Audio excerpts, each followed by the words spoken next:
What's up, guys? Big day. We're going to review my very first Toho Godzilla movie. Let's review Godzilla Minus One, all the spoilers.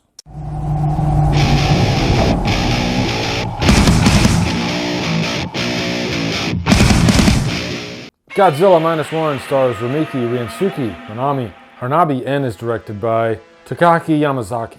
What's up, guys? Welcome to a spoiler review for Godzilla Minus One. I think because it's Sunday, I might as well just talk some spoilers. I think enough of you that have really wanted to see this movie have seen this movie. But I will say for those of you that have not seen this movie, highly recommend it. Can't recommend it enough. Is this the best Godzilla movie to date? Yes, I think it really is. Have I seen every Godzilla movie? No, absolutely not. And a little bit of my backstory with Godzilla. I'm a King Kong guy. King Kong has my heart. You know, one of the first movie memories I have is 1976's King Kong with Jessica Lange, Jeff Bridges. And so King Kong, just because that movie captured so much emotion, then it automatically just seduced me. But I still love a good creature feature, and I'd still put Godzilla probably my number 2.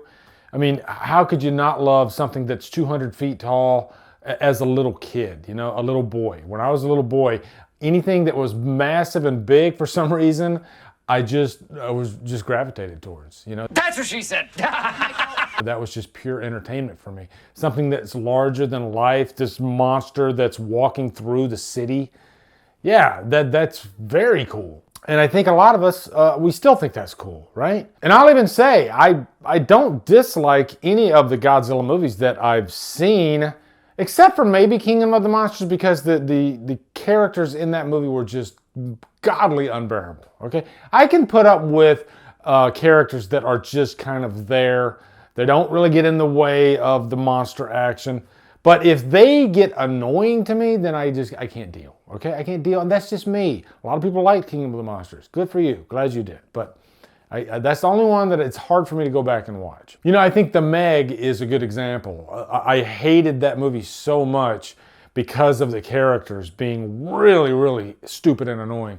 But also, I guess in that movie, they didn't really show enough of the shark, and it wasn't as, violent and bloody as I wanted it to be. There's many variables as far as what makes a great creature movie for me, and it's probably different than a lot of you guys, okay? But as you can tell, I am a character type of guy. I love great characters in movies. When it comes to monster movies, just don't be annoying. I guess that's my only ask. But I don't expect characters to be the greatest thing ever leaping off the page. If they do, that's a massive bonus.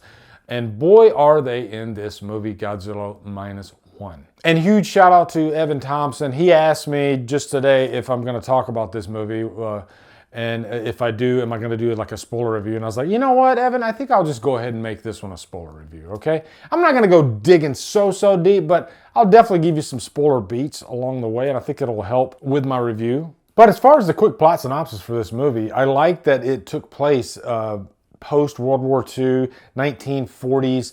This is actually a prequel to the original King Kong movie that takes place in the 1950s. The reason they did that is because I guess Shin Godzilla was such a big hit in Japan. They didn't really know how to top it with a modern day sequel. So they thought, hey, why not just go back and tell like a period piece? And you get that at the beginning of this movie when we see a Godzilla that's probably like a quarter the size that he would eventually become.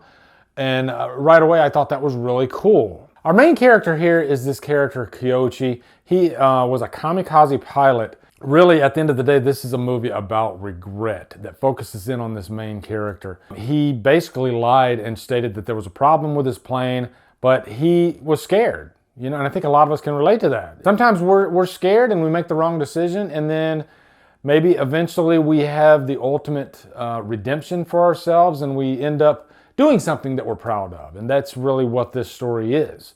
And I think it's so compelling and heartfelt and moving. But this is a character that doesn't fail just once. He fails multiple times. You know, he fails in the war. He fails when he's on this island, and we get this earlier version of Godzilla showing up, and he's kind of their only hope to fight this thing. He's in the gunner, and he freezes up and he can't do it. So this entire crew gets killed by Godzilla. And so Kyochi's at the end of his rope, and then he meets up with this survivor of the war, Noriko. And she finds this child that's not hers. So it's these three people coming together that kind of have to be a family. But Kyochi, he's still so filled with this regret. And Noriko, you can kind of tell that she wants a little bit more than just friendship. But Kyochi, he's just destroyed emotionally. And he doesn't have the mental capacity to actually have a relationship. But you can tell that he does care for and even loves Noriko. I swear, I get chill bumps just talking about these characters and how beautiful they are. And this is something that, let's face it, it's an added bonus for a Godzilla movie. As I was watching this movie, I was thinking, why can't American filmmakers that do these types of movies, especially movies today, get this stuff right? Because there feels like there's no hidden message in this movie whatsoever. It doesn't feel like it has to check any boxes. It's just there on its own, and just a beautiful story. And a lot of it is driven by music, this gorgeous music along the way. And they do use some of the original Godzilla music in there as well. But I guess my point is, you didn't even really need a monster in this movie, and it still would have been a great dramatic period piece. But now, as far as the Godzilla stuff, wow, it is unbelievably epic. And the emotion and the sadness of these characters just lifts that up. And I think you needed Godzilla to be pretty much a straight up villain. Boy, is he. Godzilla is not a sympathetic character in this movie like he is in just about everything that I've seen, especially in the American movies. The creature symbolizes pure carnage. And these characters, every time they start getting their lives back together, then here comes Godzilla just completely destroying everything around them. And it shows, I guess, the physical, but also the mental turmoil that one would have to deal with after something like this. You'd almost wish you died. Because if you live, how are you going to pick up the pieces? These are emotions I never expected from a Godzilla movie. But here we are. And I guess it's just a testament of foreign filmmaking, and I'm finding myself actually preferring foreign films over American ones. And I don't mean to shit on American movies because, oh my God, there are so many great ones still to this day. You know, here's something $15 million and it looks epic and amazing, but that's not the point of the movie. The point of the movie is just real human emotion and characters that you can get behind, and it might even bring a tear to your eye. The scene that really got me, and I'm sure it got most of you, was Godzilla is just blasting the shit out of this city, and Noriko, she pushes Kyochi into this alley, and then she's just blown away. And, you know, just an emotional gasp in the theater when I saw this. You know, you already loved these characters so much, and it was just really sad. And by the way, you got this freaking epic Godzilla scene, but the emotional impact of the scene kind of takes it over. So at this point, Kyochi, he just has so much regret in life. And then here is this situation where this woman that, let's face it, he loves, she gives up her life for him. Or, you know, luckily we find out later that she lives. But before he even finds out she lives, Kyochi is finally able to forgive himself and actually save the day by flying that plane into the mouth of Godzilla. And then after that, that beautiful moment where he finds out she's alive. Not a dry eye in the theater. Just completely beautiful.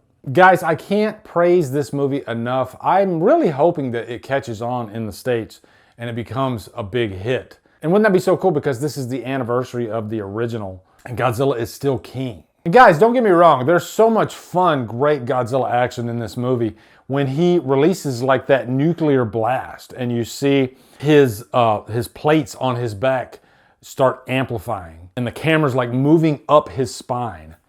It's just awesome stuff. And you literally see like a nuclear explosion when he's in the water fighting those ships.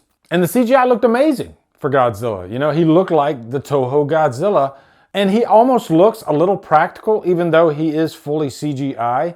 But I think maybe that's something that American filmmakers, when they're making Godzilla movies, they want him to look as perfect as possible and as awesome as possible.